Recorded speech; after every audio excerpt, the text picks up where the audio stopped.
We can allow the last 10 minutes for the audience to also ask questions. Thank you, sir. Thank you very much. Research is the mother of knowledge production. And the knowledge that we have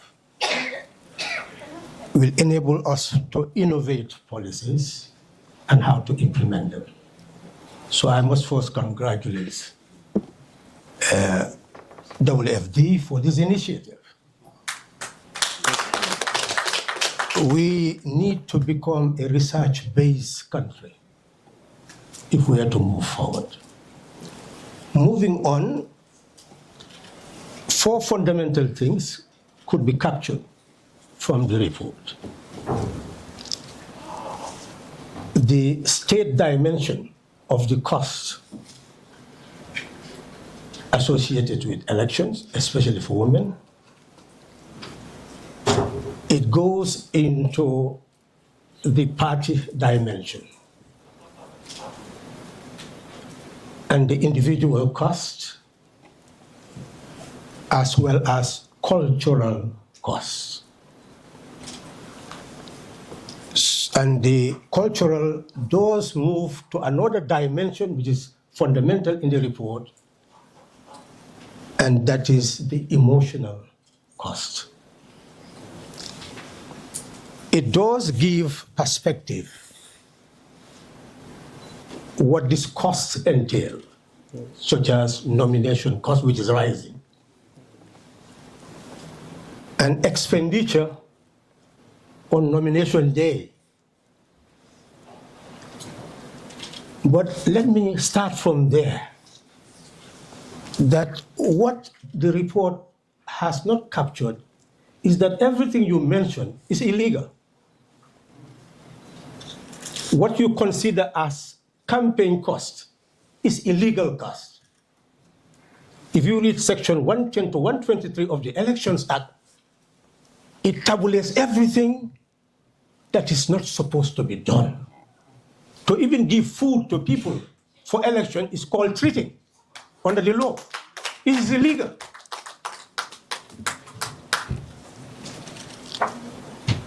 So essentially, it's that illegality that did not start, and I don't like hearing that 2017, that type of government disappeared, and then we are now moving towards democracy. That's a misconception.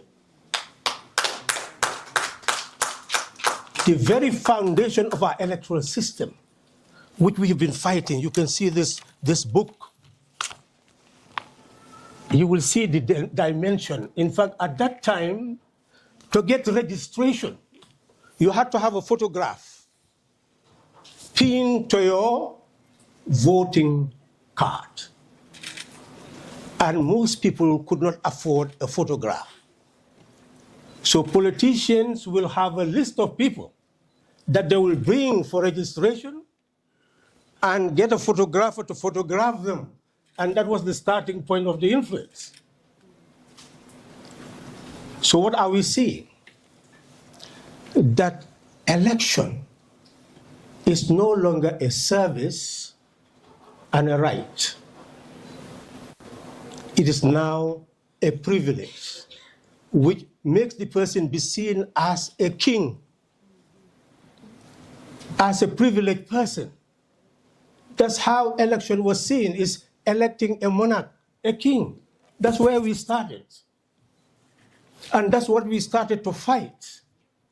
And people were, in fact, questioning whether we were really serious about politics. Because the law forbid us from giving those things. If you don't give those things, they say you're not serious about politics.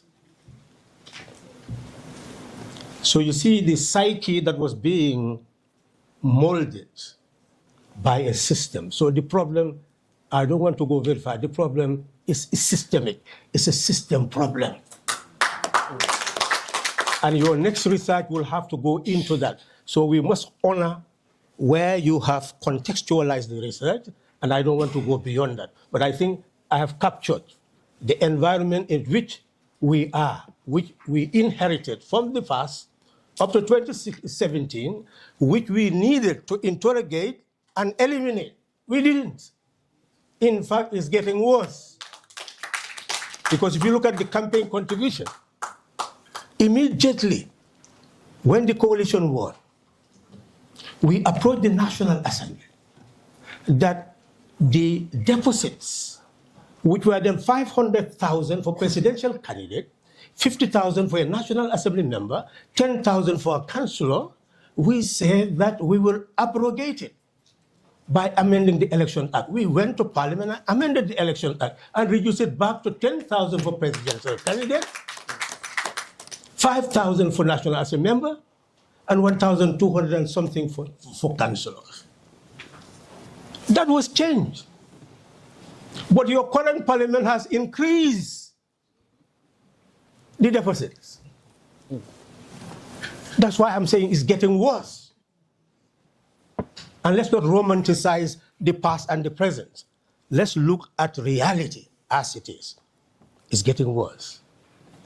Right. So in that sense, to answer your question, first and foremost, the election laws and the constitution that exists have flaws. And that's why we need a constitutional reform and electoral reform. And you've captured the nomination dimension and the cost. But can you believe, under the Constitution, if you want to stand as a candidate and you're a public servant, you have to be to go on leave for 1 year without pay. 1 year without pay to be able to stand for election. Can you imagine the cost of 1 year's salary? And you are a woman who need to feed the family, and you have to leave your job and maybe a top civil servant job, and you will not return to that job. Who will take the risk? I remember a doctor, medical doctor in the First Republic, then you had to resign to stand. He wanted to stand in the Kaur area, Salum area. And then after he discovered that the law said you must resign, he said, how can I abandon my family just to stand for election when I don't know whether I can win or not? So those are the costs that comes from the angle of the state. And then when it comes to the party, the law says that the party should not accept any funding from any foreign person or corporate body. That's what the law says. So if you follow the law, then you have no money to be able to run a campaign. So the party becomes incapacitated in earning money legally to be able to run a campaign. And then you are telling that party to disclose where it is getting its funds. So that's the contradiction. So at the end of the day, you obey the law and you are penniless, or you do something else and then you cannot disclose where you're getting your funds. This is the trap most of these parties are in. And finally, you continue to ask your question. If I just wanted to touch on this element. Finally, is the focus on women. You look at the Constitution, Section 28 is saying, yes, women should be generally given equal status in terms of politics, economics, etc. Well, it's a general phrase. You go to 214, it says, well, in the constitution of cabinet and all these other institutions, women should be fairly represented. What does fairly means? You go to the interpretation clause in the constitution, do you see fairly there? What is fairly? How do you pursue that in court when nothing is defined? So it is just there. Indeed. Thank you very much, Honorable Salah. I think we've all got a lot to think about in terms of the scope of the problem that we are dealing with, and what needs to be done. It's multi-level, basically, as Honorable Salah has highlighted. But I would like to shift my questions to High Excellency, the former Vice President, Madam Fatma Kamajan. we've already talked about the system and how it is. But we've also seen you as a prominent woman in the country's politics who has risen basically to the very top. And not only in terms of rising to positions, but also taking initiative and leading, in fact, in political initiatives in the country. Talking about this course, how did you get to that? What were the challenges? How does one or how does a woman overcome that, considering the fact that this report highlights the cost, especially on women, from the first page to the last, in fact. What are your views on this?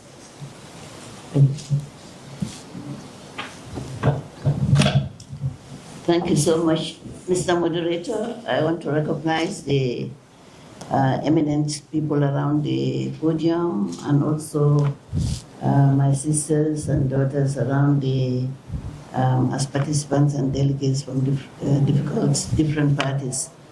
I first of all want to echo the significant contributions of Honorable Halifa Sallah, who you have rightly indicated is really a political veteran in this country. And his first contribution is the fact that is to recognize the importance of research, because you cannot influence decisions of policy reform or constitutional reform without really having the evidence that there are gaps in the system. So for me, my journey has been challenging, but at the same time very rewarding. From the age of 11, I started to be inspired by my mom, because I lost my father early. And seeing the leadership she played in the community really inspired me, both in the family and so forth. And first of all, I think before talking about costs, we need to look at ourselves, believing in our capacity, believing in the things that we want to do in our goal in life, and believing what we want to do with the ladder when we are climbing. Women are climbing the ladder and must leave the ladder for other young women to climb. It has been very challenging in terms of really costs. It has cost me so much money, it has cost my family and friends and communities, but simply because I had the pillar, which is the foundation of believing in myself and also having a commitment to stand for a cause. It's important that we believe in a cause and we stand for a cause. If we stand for a cause, which is the cause of the country, we remain strong and we remain committed to the cause. Because if we stand for individual rights and privileges, then at some point in life, when we lose those privileges and opportunities, we tend to really stay back. So leadership is something that is not given, is something that you need to work on, and something you need to really talk about and influence. So, and you also have to have the integrity in the community, in the country, to ensure that people believe in you and people support you and people understand you. When we were in the coalition 2016, we had support from the rest of the coalition members who I recognize. They supported us by having a gender parity in the coalition. So having Honorable Dembo Bojang, may his soul rest in perfect peace, and having me to be the co-chair on the nomination of a man, Halifa Sallah, Honorable Halifa Sallah. So this is also important that while we are doing the journey, that we have men that are supportive, that have the understanding and the knowledge of the importance of women in leadership.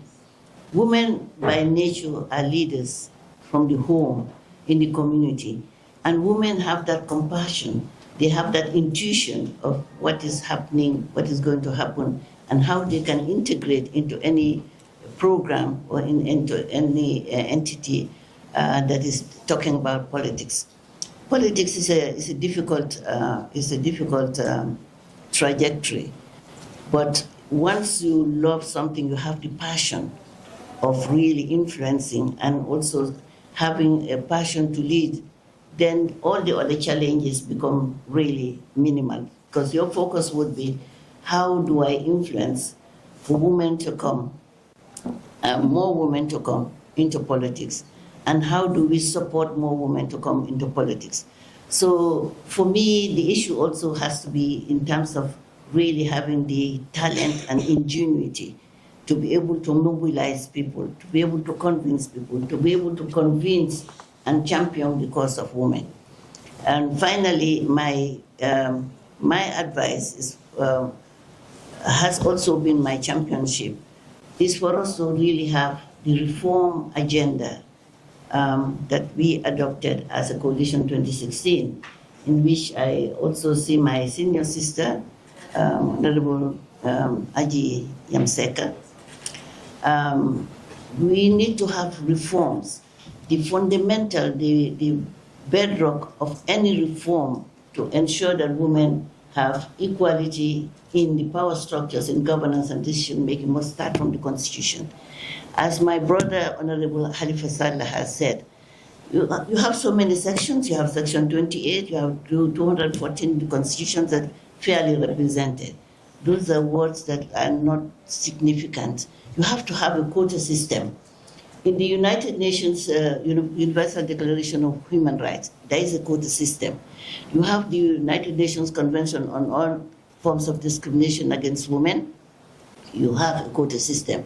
People are going like Rwanda, Nigeria, Uganda, and other countries. Like Namibia, today you have a female president.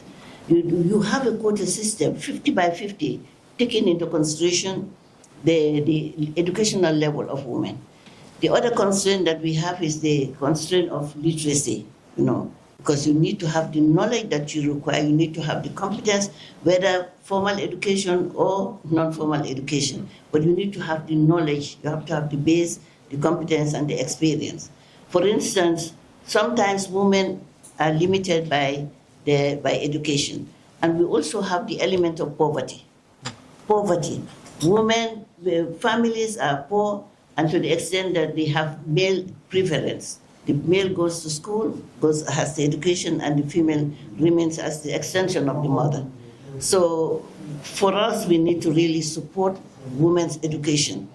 What I find missing in because I came late, perhaps I could be reminded, but what I found a little bit as a gap is the need to have government to provide funding, to have a national fund for women's participation in politics, and not only politics. It could be in economic and social systems where they can be represented and their voice can be heard.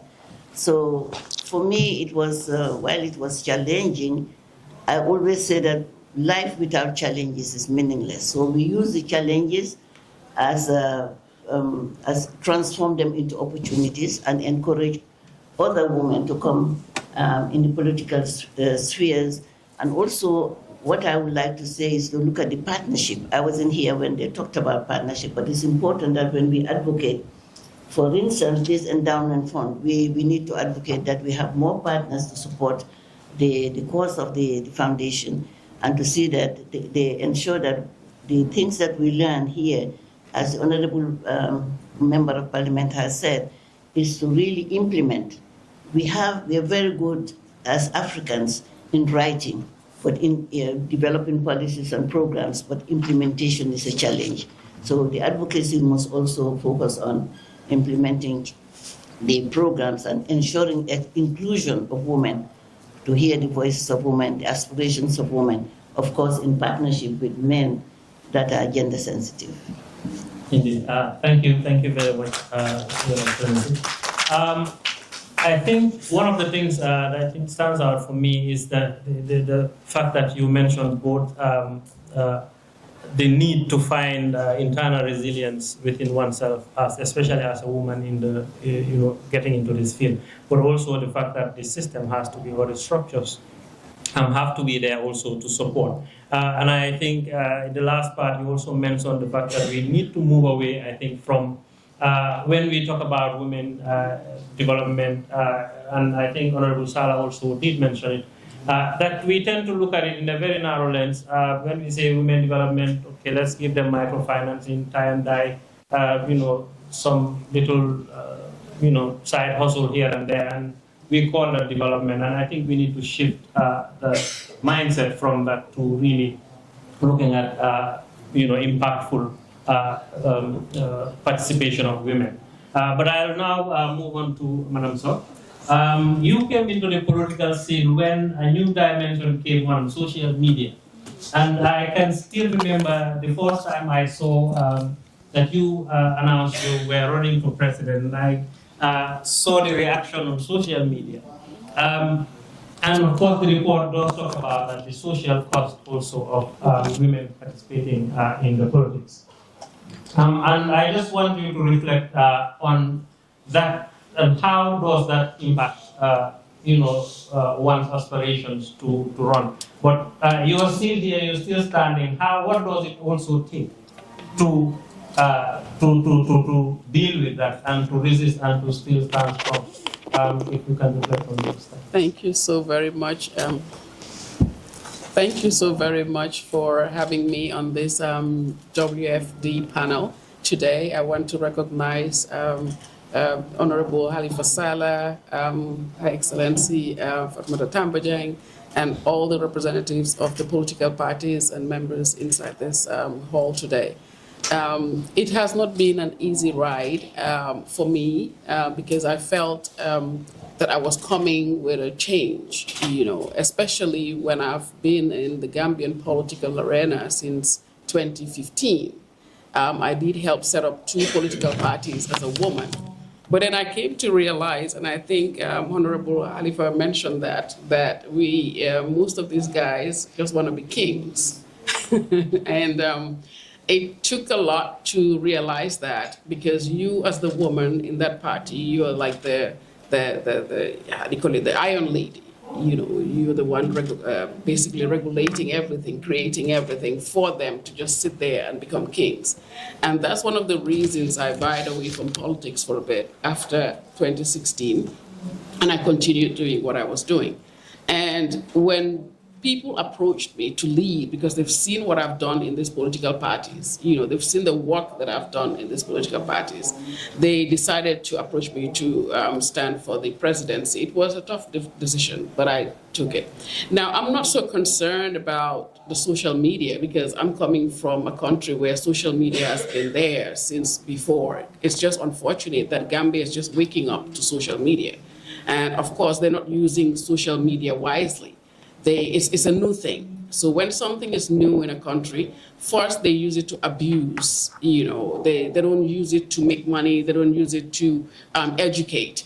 In America, we had that already. We had that in the West, where people lost their jobs, their families because of social media. Gambia is just coming into it. So instead of using it to basically do things that are positive, they now use it as a tool. And as a woman coming in, I already know that. Actually, I used the social media to campaign. I came in through the social media because most of the young people are on social media. And I'm very vast on it, and I train people around me to use it. So it was not much of the negativity on social media because we know how to counter that. But for somebody else that's not used to social media, it's damaging because it's a World Wide Web. It goes everywhere. People are seeing it. Your children, your families, and it makes you prepare yourself better, So people that are coming into the arena, younger generation, should be mentally prepared to know that that's going to happen. So how do you prepare yourself? You talk to your families prior. You tell everyone, I'm going to stand for this, and I don't want none of you to respond. It's part of it. When you look at heads of states of other countries, they're all being insulted daily. And, it's a whole different arena.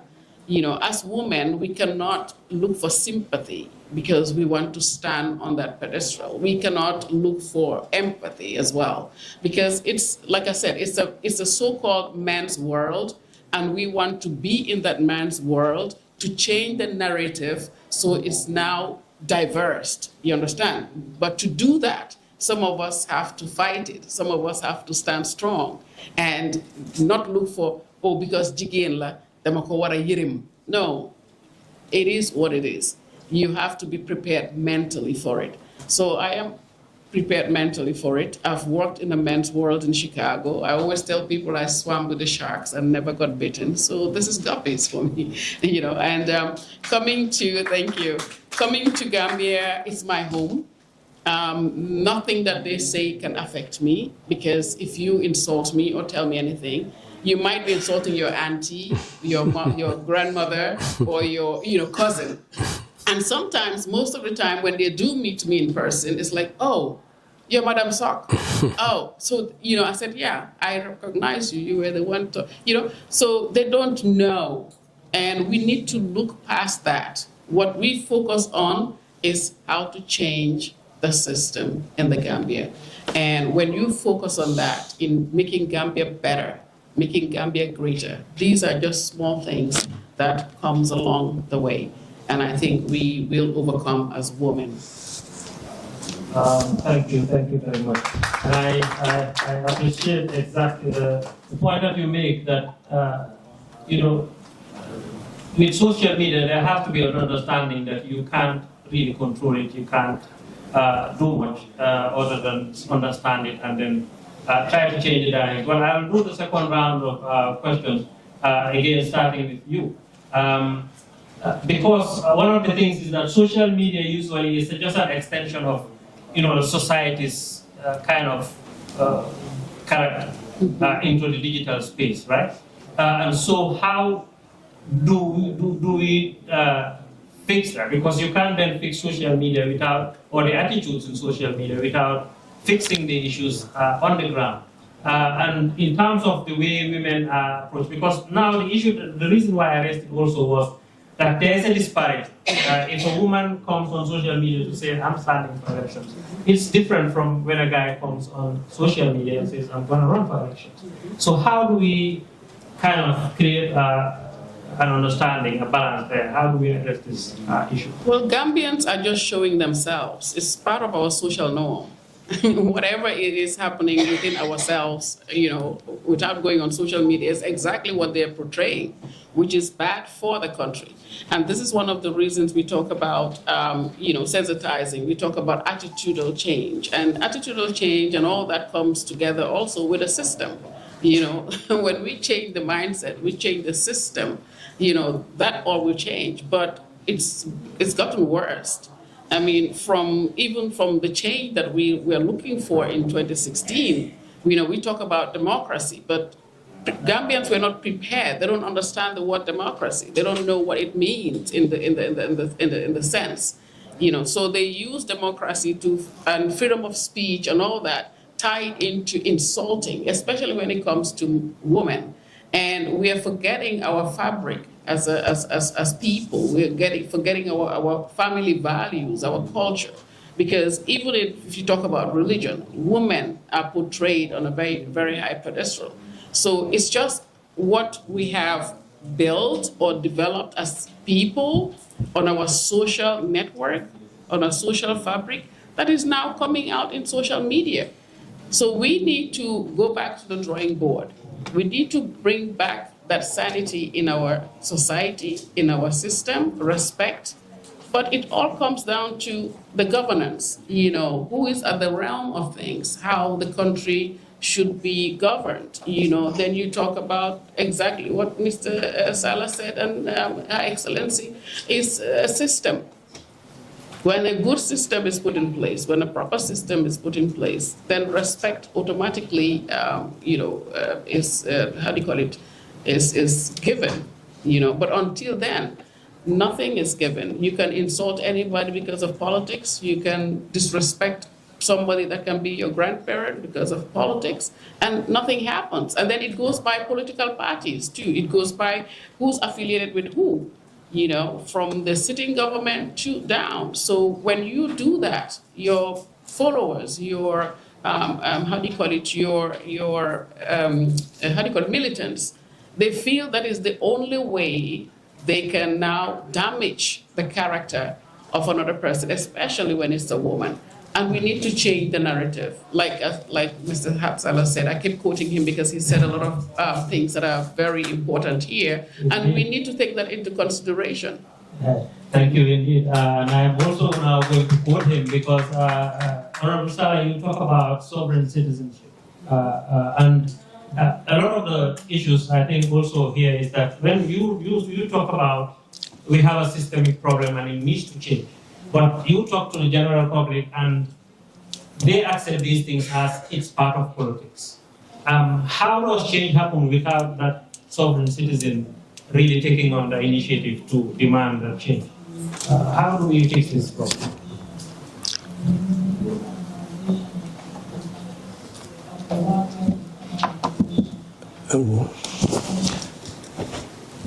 I believe where we are starting from is where we should start, a national conversation. And that conversation should be broadened to ask ourselves the question, why are we together as a nation? Why are we sitting here right now?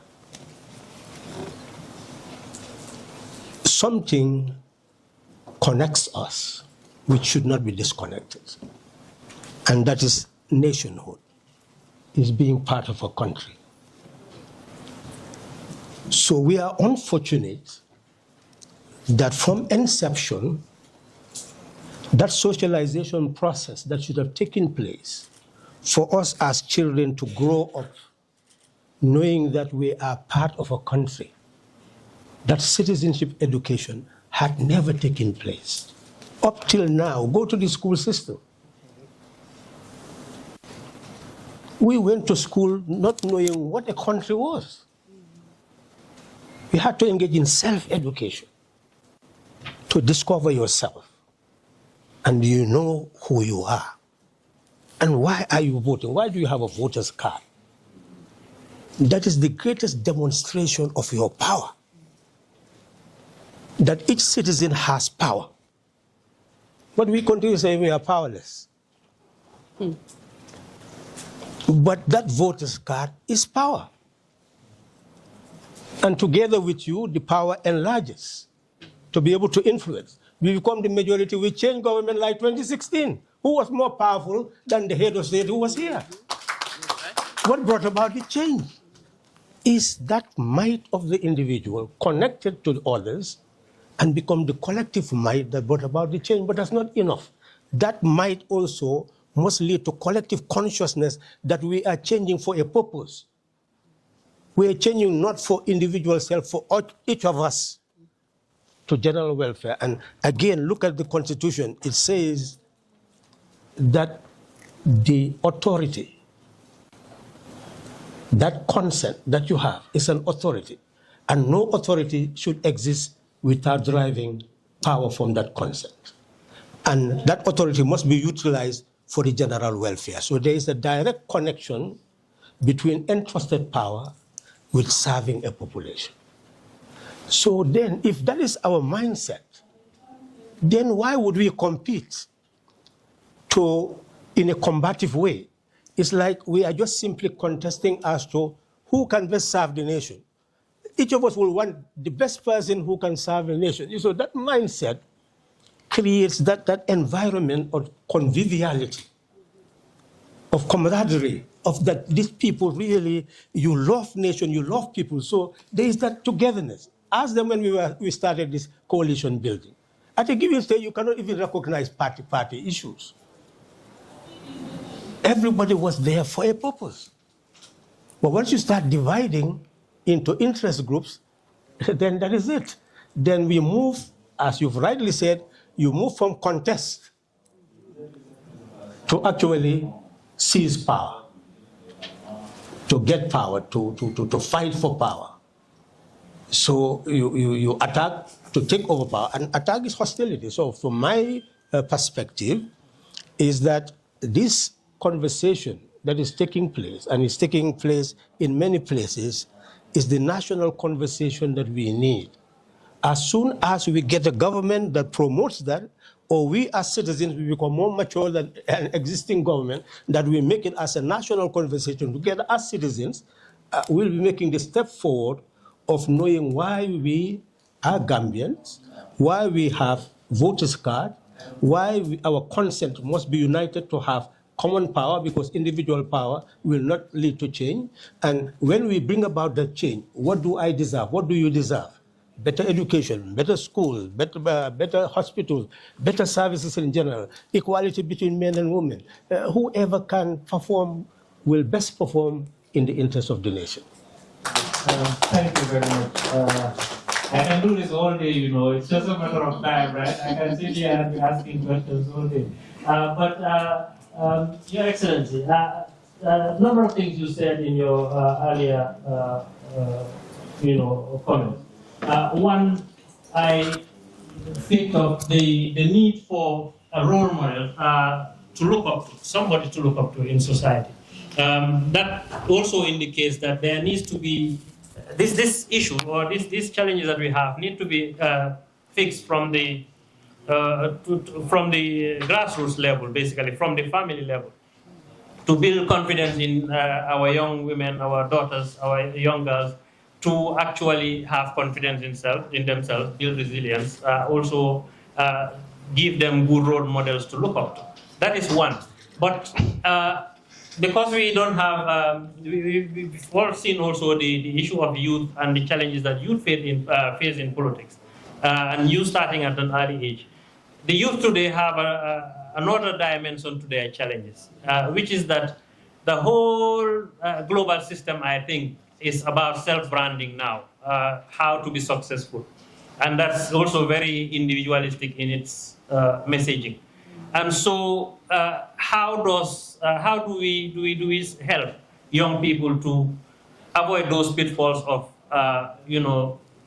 being narcissistic in the way they approach, entry into politics, but also how do we help them get the support from the beginning that builds them to have that resilience that you talk about, that also gives them the confidence and the belief in a cause that you talked about earlier. Thank you so much. But I think I just want to confess the point that Honorable Khalifa Sallah indicated, which is the issue of socialization. Socialization must not start from the community, it starts from the family. Because I mentioned that when people are poor, looking at statistically, we have 55 or 60% of families being under the poverty line. There is a male preference supporting the male child to be educated while the other woman or the girl becomes the extension of the mother. So the socialization process must start there. In terms of also education, that is the service, we need to have that culture of service. And where do we get that culture of service? We have the culture of service by ensuring that dialogue becomes an instrument that is institutionalized. The government initiated dialogue. Perhaps they said, not say initiated, but Coalition 2016 was very instrumental in ensuring that dialogue be an instrument of bringing us together, making us a cohesive body, and fighting, standing for a cause and winning the cause. So I think dialogue must be one of the recommendations from this thing to be institutionalized so that we come together, we see ourselves as one nation. And we must be inspired not only by the national anthem, but by our religions.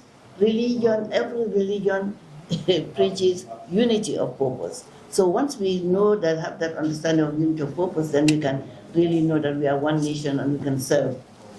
Coming to the self-branding or the self, as they say in French, aggrandizement, which is like everybody, bopa sa bopa. Like my mom would always say that, like you say, Jamanote is like, we walk like a cow walks. You see the cow, the head is from one end to the other, bopa sa bopa, horam, they say in Fulan.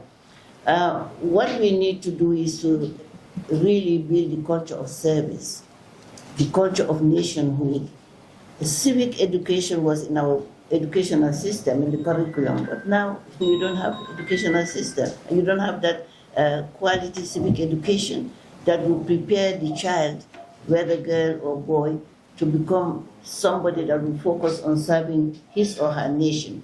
And regardless of where you serve, whether public or private sector, once you have that culture of service, wherever you are, you can serve. And also, it's important for us to have intergenerational dialogue. Seniors have intergenerational dialogue with young people, saying that Rome was not built in a day. For instance, today I'm standing as a women's leader or as a national leader, but the trajectory was very challenging. I had to have resilience. I have to have the support of the family, the support of the community, and the support of the country, I should say. And I think the young people must understand that we need to have a journey. We need to have a goal, a vision in life.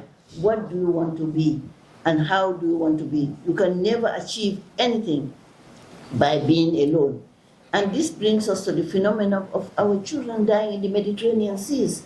They feel that, of course, we don't have those economic opportunities, and there are diverse reasons for people going to the diaspora, but mainly the young people that are going are saying that they've really lost hope in their country, and they are going to find greener pastures. But those greener pastures, when you go, you have to first of all learn the language, you have to be in a camp for a number of years or 1 or 2 years to learn the language, to learn skills. So we need to, it is important that in our culture, in our constitution, or in the statutes that the educational system, that provides that type of education that prepares the child, the young, especially, now it's not only the boys, the young girls are also going for greener pastures.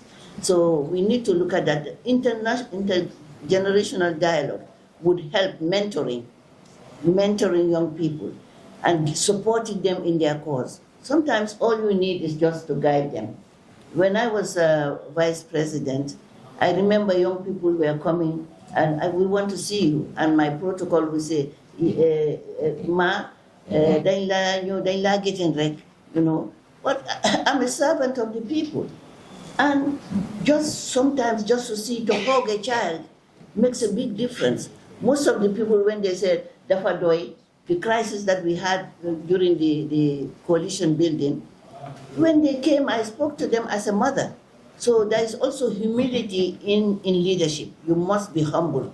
You must be ready to serve. You must be ready to communicate. We also need to have the culture of communicating.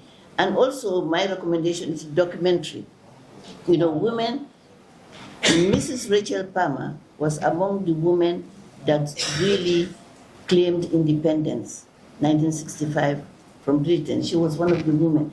You have Dr. Palmer. You have so many women who have contributed to this nation, but they're silent. They are no longer visible.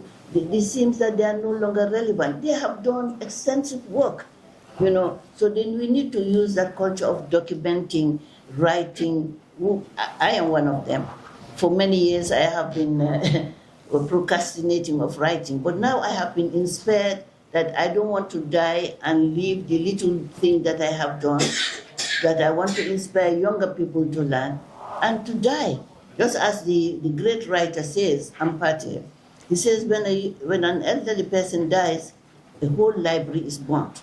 So we need to have that culture of sharing knowledge, culture of communicating, culture of writing, so that we can leave some legacy.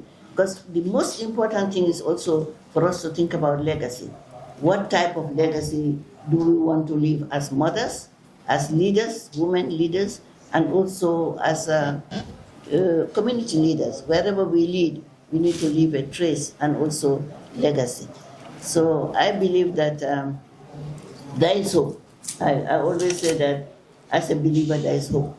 And we, the elders, must now really help our children to transform the issue, which is also spoken by Honorable Sok and Honorable Halifa Sallah, mindset. We need to focus on transforming the mindset of our children. We ourselves have to transform our mindsets. by coming together, having a common ground, and looking at what, as a nation, what can we do rather than as individuals. Thank you. Thank you very much, Your Excellency. I just open it to the floor now. If you have any comments, so I'll take maybe 3 because of the time challenge again. But if you have any questions or comments, you're welcome. Yes, sir.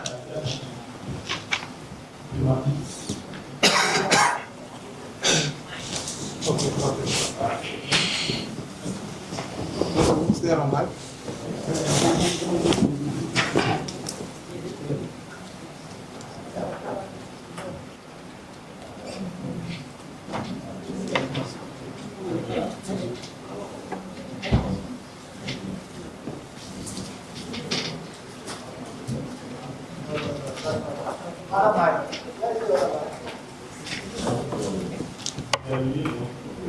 Hold on.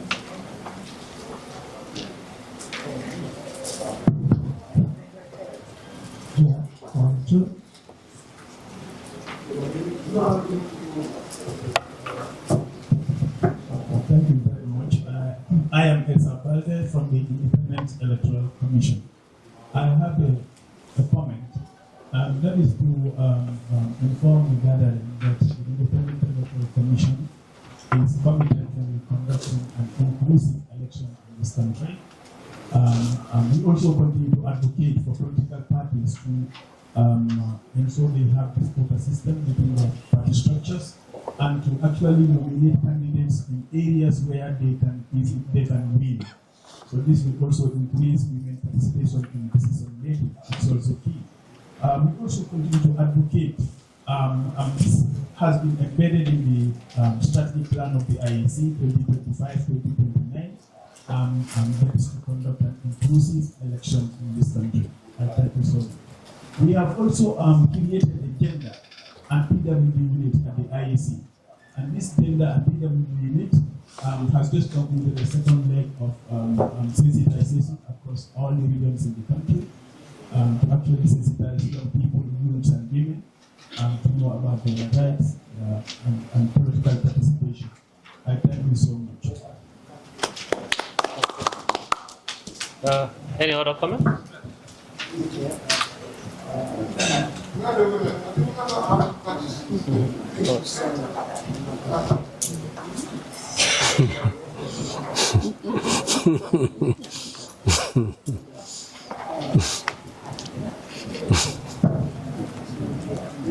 Thank you very much. My name is Panelists. I'm a legal practitioner. Thank you so much. Good afternoon to you all. My name is Panelists. I'm a legal practitioner. I want to recognize the high table. I think the main important all vice president and myself.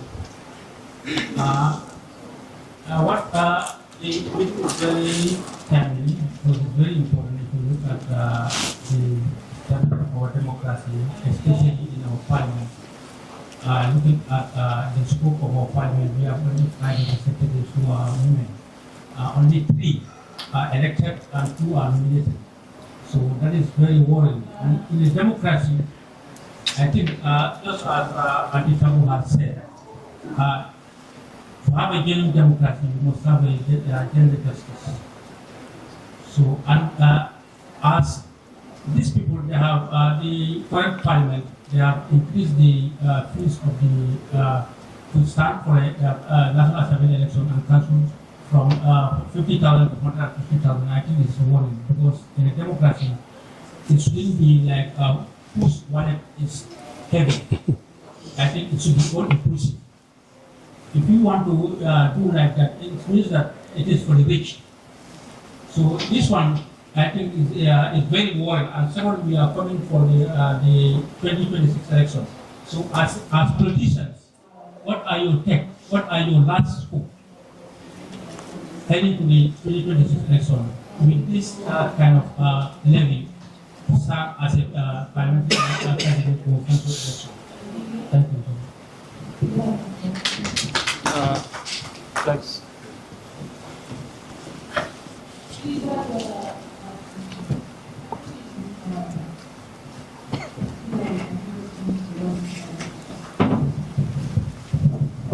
afternoon, everybody, and thank you very much for the questions and answers. I am Fatuso Jake, PDOIS. I just want to ask from the panelists and the floor, what can we do as a people, as a nation, to fight this fear of the presidential, the National Assembly, the local election, from 10,000 to 1 million? How can we fight that? To bring it back before the 2026 elections? That is my question. Thank you.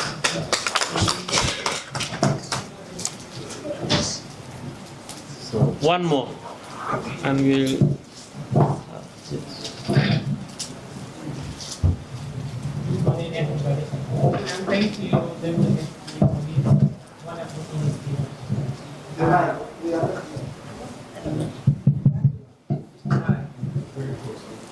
Closer. Okay. And thank you very much for the wonderful panelists there. And we are so proud as young women seeing our own father, our mentor, political mentor, Halifa Sallah, sitting in front of us. You know, and also I'm asking this question: how can we help women so that the money we are spending in politics, and the women also can have their own share on that? Because we want to participate in politics, but our financial background is not strong. In the Gambia now, politics is all about finance. If you don't have any for politics, you will not have anything. Even if you have capacity to do that, but when there is no financial background strong, your financial background is not strong, you cannot contest. So how can we help so that women can participate more? And also you are talking of this gender inclusive in politics. As you see, it's have to start at our own political parties. And the political parties, the way we are in political parties, all important key positions are given to me. Female are only mobilizers. Women mobilizers, organizers, and we are the one who is having assemblies and cooking. So how can we help? So the political party, I think we should start at our political parties to see that women also have their voice to be heard in the political party. Rather than we are following them always behind. Any financial issue you have, you go to the women. Any gathering you want, women will gather it for you. Now I think it's time for us to also lead in building political parties and support ourselves. Thank you very much.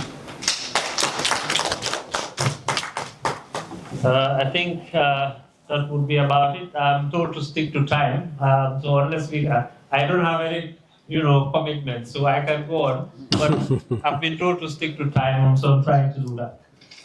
So I'll refer to my panelists, to anyone that wants to respond to the two questions raised.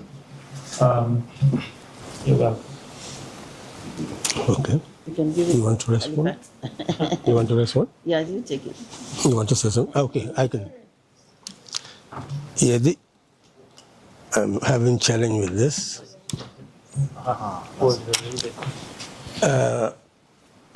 What we are to do to ensure that this gap in the participation of women is eradicated. I will use the word eradicate because we need to eradicate it. We've talked about equity, and we've not achieved the goal. Two things ought to be done in terms of intra-party democracy. It means parity in representation in all institutions of a party. That should be guaranteed. So once that is done, then you cannot talk about inequality anymore. It means if you have a secretary general, you have a president, all the offices, you introduce gender parity. Of course, you eradicate that gap. Now, in terms of the country, yes, talk about, as the IEC representative says, be ready for genuine election. But what is genuine elections? When the base is already not so genuine. Once the gap is at the base, you cannot talk about genuine election. It just becomes a formality. What ought to be done is to introduce quota system. There is absolutely no way you can minimize this gap or eradicate it without a quota system. And already in the National Assembly, a bill has been passed to ensure at least 30% representation in all institutions per se. But that cannot go against a constitution, because if you look at Section 88 of the Constitution, it is already tied there, cast in stone, that you have 53 constituencies and 5 nominated members. And those constituencies are for electoral purposes. So that is what the Constitution says. So no matter what bill you pass, a statutory provision cannot be supreme over a constitution. So unless you have constitutional amendment, that's why that proposal for amendment by the women to introduce what was in the 2020 draft and transform it into the constitution failed. Yes, maybe men did not participate, but that was not the main issue. The main issue is that it fouled the Section 88 of the Constitution, that you could not have passed it anyway, technically, by virtue of the provision existing there until you amend that particular provision. So in essence then, it is important that you have constitutional reform, introduce a quota system in the Constitution. And a place like Kenya, you have a certain quota, and when election is taking place, the election is purely for women candidates. What you can call women alone participation in terms of candidature for those number of seats in parliament. So you can start the process, you, the researchers, WFD, maintain your research panel. Let them go concretely into all the quota systems that exist on the continent. I know I don't want to promote my wife now, but you will soon see her book on this issue, you know. So we'll be launching it soon. She has gone into all this, and I'm sure it will facilitate your research, you know, process. The knowledge base must be increased now. Let's say we move here, and your next target is actually to ensure that a quota system is accepted for the Gambia, which you lobby for, so that it becomes part of the constitution. Number two, for this deficit, I am giving you information that 2017, the coalition took office. We made it a priority because the coalition presidential candidate paid $500,000 as a deficit. So it's not that you may not be able to lobby to get the 500,000, but why go 500? For what purpose? Because if you don't get a certain percentage, you lose it. So that deters you from participation, because you cannot afford to lose $500,000. That is so it's the person who does not have hope of winning, who is being discouraged in trying. So in short then, we came and we went, convinced the National Assembly, and the deficit were reduced. So under the Constitution, those deficits can, in fact, in the next 2-3 months, be revoked if we campaign for it and get the National Assembly to introduce a bill in order to get it back to what it was. It was done before, it can still be done. Thank you. Thank you. Any additional comments? Yeah.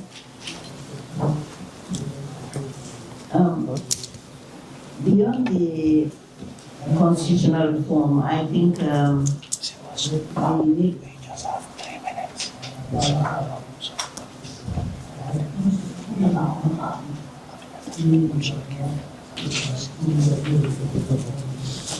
I think in tandem to the constitutional reform, we need the political will. It's very important. There must be political accountability that will ensure that it advocates, or he or she advocates for the political system reform, which is the quota system. We are saying 30%, but what is the basis of 30%? No research has been done to influence that quota system. We need to look at in-depth research that would show the evidence of the level of education of women has increased, and the level of no documents are supposed to serve the purpose of humanity, the purpose of inspiration and aspirations of people. So it cannot be say this is what it is, and so we need to campaign, and the campaign, the women must be in solidarity within that campaign. And I think that the gender ministry also has a responsibility in ensuring that the voices of women in terms of lobbying and advocacy are in the forefront. So we need to really encourage our Ministry of Gender to really get involved, get engaged in the advocacy to have the reduction or the increment of the quota system for women to participate. For the financing, I think there is also one thing that I learned. As a child, I would say that my parents, each time we had a naming ceremony, there was a box where the person that has the child will put some money aside to help, like Solidarity Fund, they can use for community work, for families in conflict and that sort of, for support. There must be solidarity, but it has to also start from us. We waste a lot of money, a lot of financing on gentes, on marriage ceremonies and so forth. So in order for us to, we should also start to be really, have that vision of really investing. We must continue to start investing in ourselves and also find resources, have the capacity to mobilize resources. Government cannot do it all, civil society cannot do it all, but if we start having women among ourselves that can really mobilize resources to support a women's participation, then we can do it. There is no way we can have inter-party democracy if we don't have constitutional reform to guide us. Thank you. Thank you very much. Would like to wrap up because we've run out of time. I would want to thank all of my panelists. Her Excellency, Madam Fatma Tamaja, Honorable Halifa Saleh, and Madam Marisol. But we also have Aminata Korea, who's just also arrived, and we would ask her to give a few comments before we wrap up. But I just wanted to also add in terms of what us as people can do, because that's also my job of doing advocacy. Of course, it's focused on human rights and transitional justice. But there is a prophetic formula, I think, when the prophet was given a message that you need to change a whole society from the mindset that they used to have to something new. God told him what? Speak to the people closest to you. So all of us, each individual has at least one person that you have, some kind of influence that you can talk to and, try to convince. And that is the starting point. But once you do that, that creates exponential growth because that person also has one or two, and then that one or two also have others, and that builds.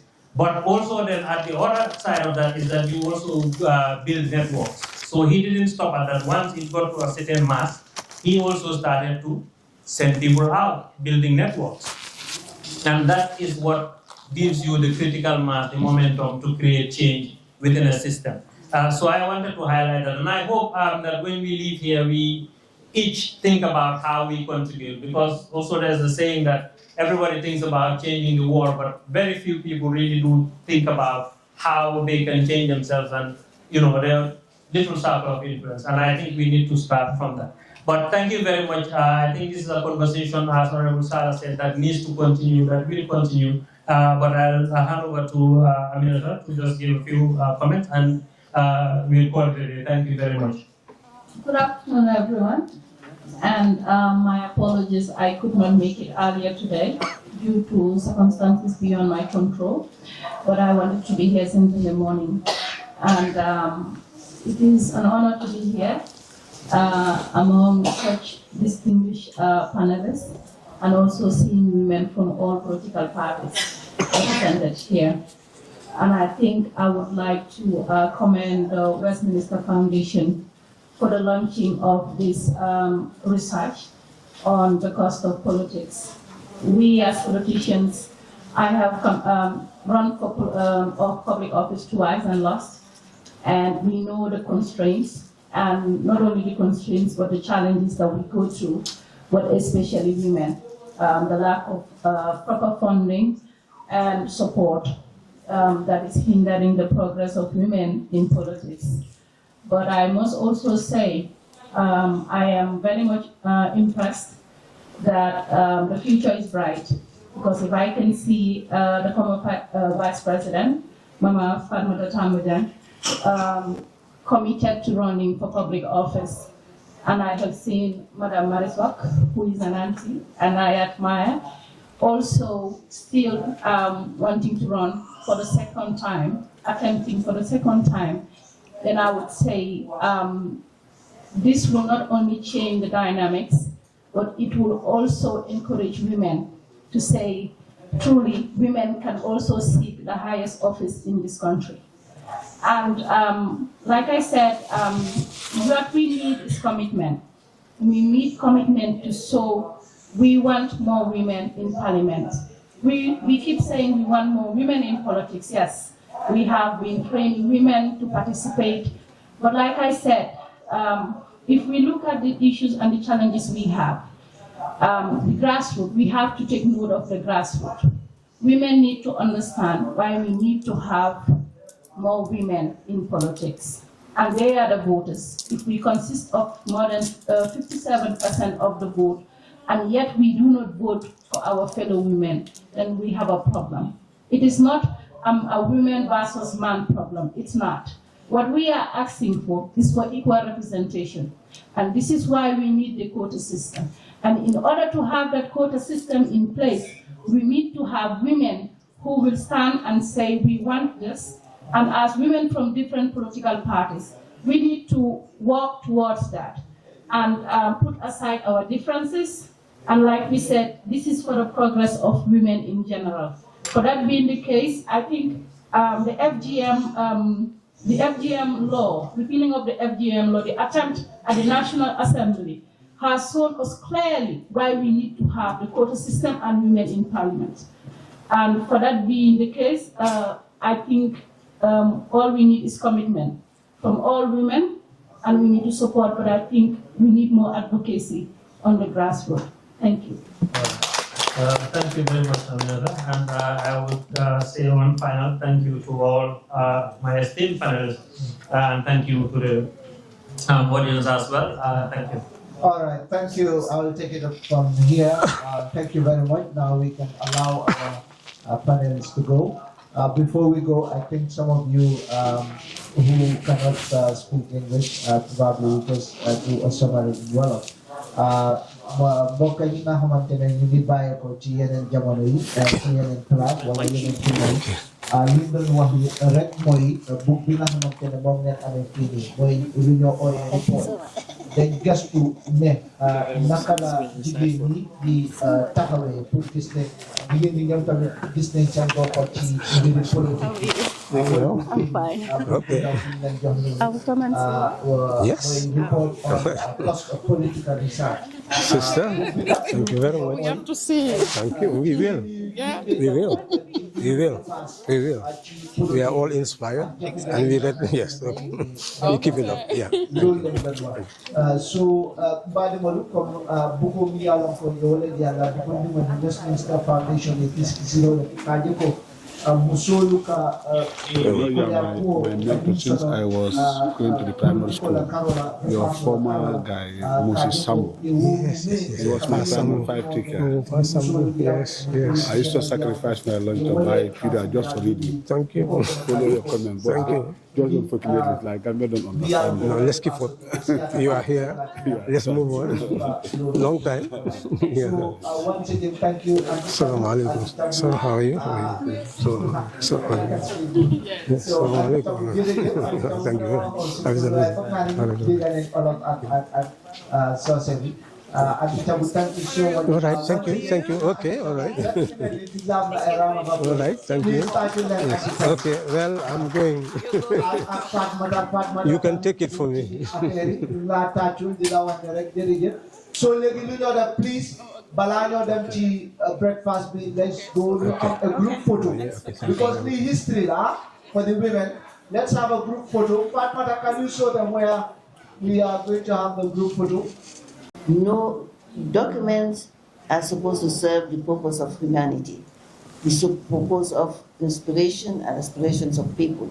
So it cannot be say, this is what it is, and so we need to campaign. And the campaign, the women must be in solidarity within that campaign. And I think that the gender ministry also has a responsibility in ensuring that the voices of women in terms of lobbying and advocacy are in the forefront. So we need to really encourage our Ministry of Gender to really get involved, get engaged in the advocacy to have the reduction or the increment of the quota system for women to participate. For the financing, I think there is also one thing that I learned.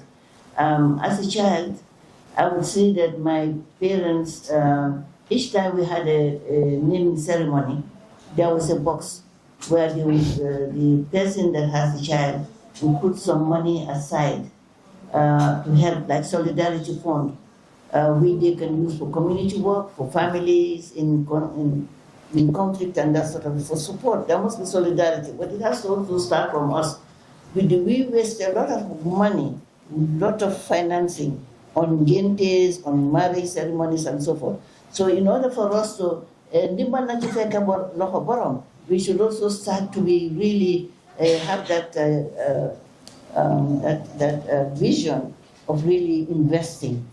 We must continue to start investing in ourselves and also find resources, have the capacity to mobilize resources.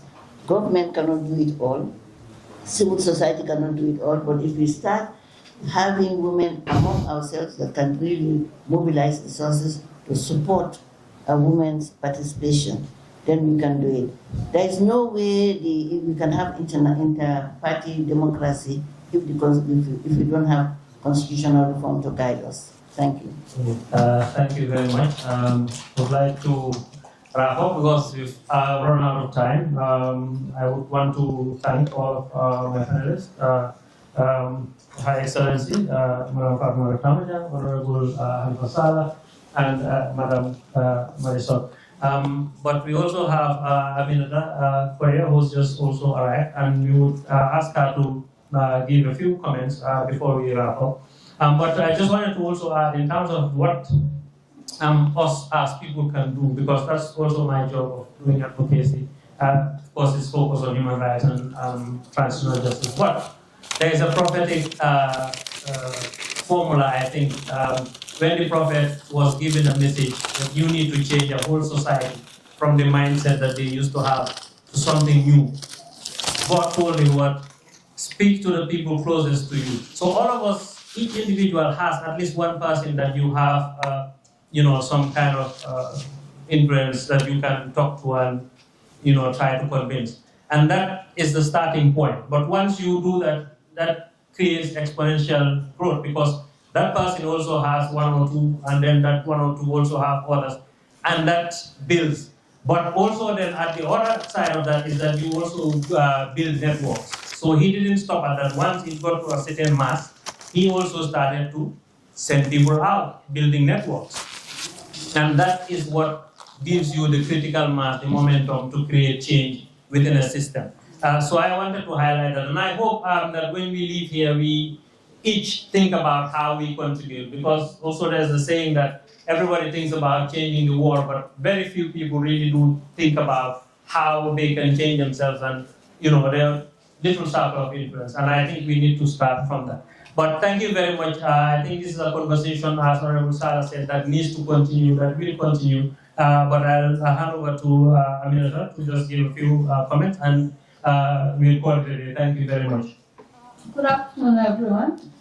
And my apologies, I could not make it earlier today due to circumstances beyond my control. But I wanted to be here since in the morning. And it is an honor to be here among such distinguished panelists, and also seeing women from all political parties represented here. And I think I would like to commend the Westminster Foundation for the launching of this research on the cost of politics. We as politicians, I have run for public office twice and lost, and we know the constraints, and not only the constraints, but the challenges that we go through, but especially women. The lack of proper funding and support that is hindering the progress of women in politics.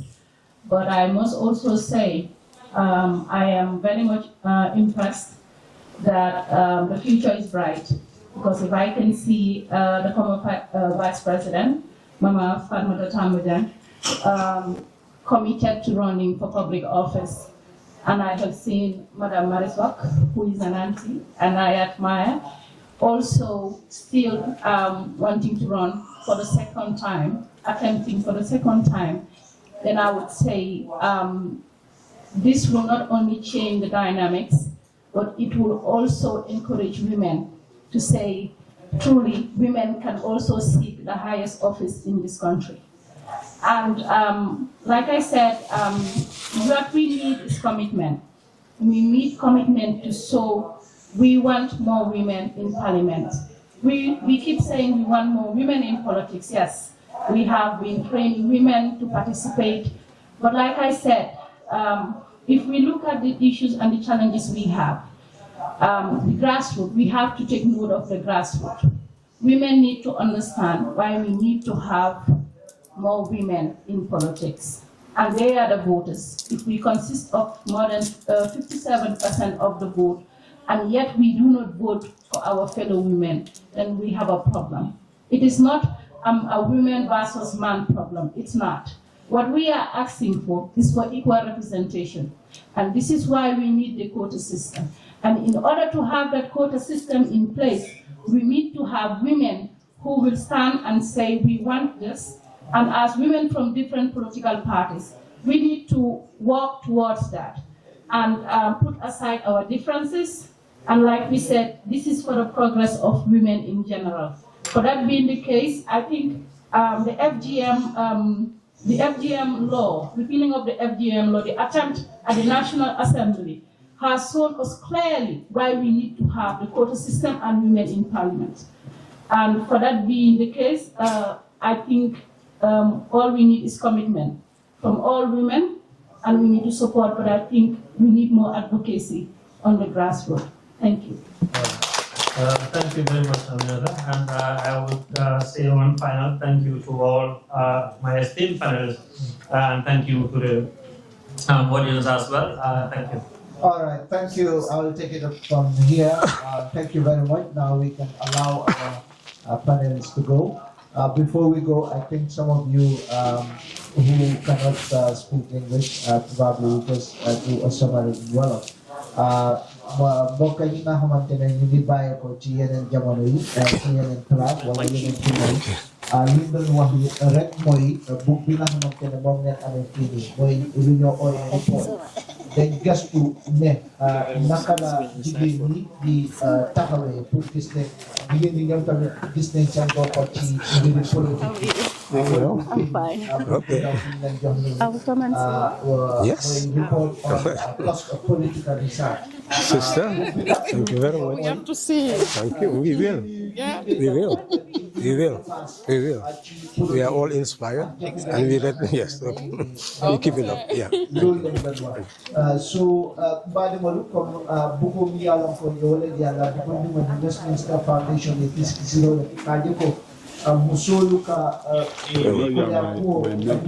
was going to the primary school, your former guy, Moses Sambo, he was my primary 5 ticker. Yes, yes. I used to sacrifice my lunch to buy Peter just to read it. Thank you. Follow your comment. Thank you. Just don't fucking it like Gambia don't understand. No, let's keep up. You are here. Let's move on. Long time. Yeah. Once again, thank you. Assalamu alaikum. So how are you? So Assalamu alaikum. Thank you.